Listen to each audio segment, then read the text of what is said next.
Hello बच्चों, welcome back to knowledge Guruji officer. तो ये जो क्वेश्चन है वो है 12th क्लास के काव्यांश वाले खंड का, जो कि खंड गा में आपके ये क्वेश्चंस पूछे जाते हैं प्रश्न 9वें में। तो यहाँ पर यार एक काव्यांश में आपको क्या है, मैंने 3 साल के पेपर देखे हैं, तीनों साल के पेपर में भाव पक्ष और शिल्पगत पूछा गया।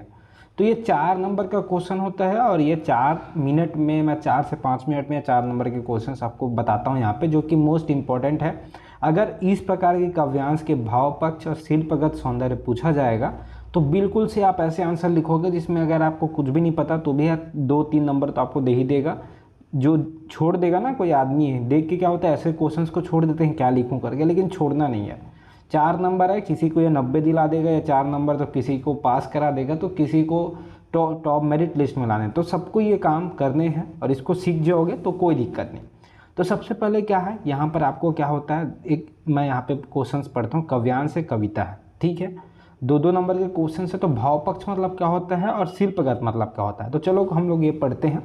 नभ में पाती बांधे बगुला के पंख, चुराए लिए जाती वे मेरी आंखें, कजरारे बादलों की छाई नभ छाया, तैरती साँझ की सतेज श्वेत काया, हौले हौले जाती मुझे बांध निज माया से, उसे कोई तनिक रोक रखो, वह तो चुराए लिए जाती मेरी आंखें, नभ में पाती बंधी बगुलों की आंखें।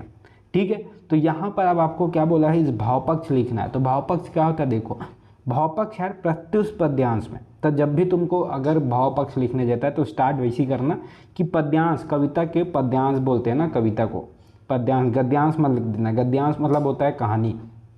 प्रस्तुत पद्यांश में आकाश में काले बादलों की पृष्ठभूमि में पंक्ति बांधकर उड़ते हुए सफ़ेद बगुले का वर्णन है। इसमें प्रकृति के सौंदर्य का भव्य चित्रण हुआ है। दृश्य की सुंदरता का अपेक्षित प्रभाव उत्पन्न करने वाले दृश्य का चित्रात्मक वर्णन करते हुए मन पर पड़ने वाले प्रभाव को भी वर्णन किया। अब समझो भाव पक्ष क्या होता है।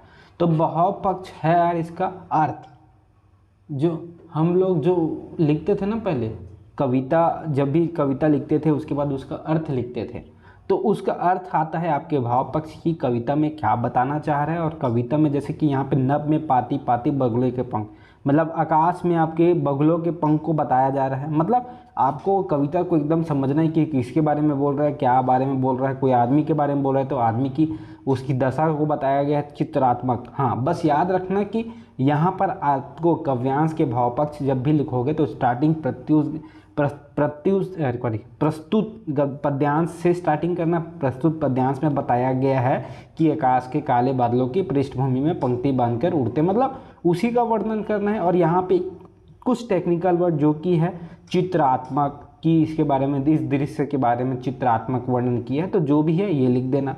ठीक है, तो भाव पक्ष खाली मत छोड़ना। उसके बाद काव्यांश है शिल्पगत सौंदर्य। शिल्पगत सौंदर्य मतलब कि इसकी भाषा कैसी है। ठीक है, तो इसकी भाषा जो भी है, कविता की भाषा कैसी है, तो एकदम पहले ही में लिखना यार कि प्रत्युष गद्यांश मतलब प्रस्तुत गद्यांश की जो भाषा है वो सरल है और बहुत ही भावनुकूल है। ये लाइन तो चिपका ही देना, क्योंकि यहाँ पर ऐसे ही आप 2-3 लाइन लिखोगे ना तो 2 मार्क्स आपको आराम से मिल जाएंगे। और यहाँ पे अगर देख रहे हो कि तत्सम शब्दों का यूज़ किया है, कजरारे इत्यादि, तो यहाँ पे लिख देना तत्सम का। पर्यायवाची शब्द का यूज़ किया, पर्यायवाची लिख देना। यहाँ पे अलंकार, भले अलंकार का नाम मत जानो, लेकिन तुम लिख देना कि यहाँ पे ये गुण है, ये गुण के बारे में बोला है, यहाँ पे अलंकार यूज़ हुआ है।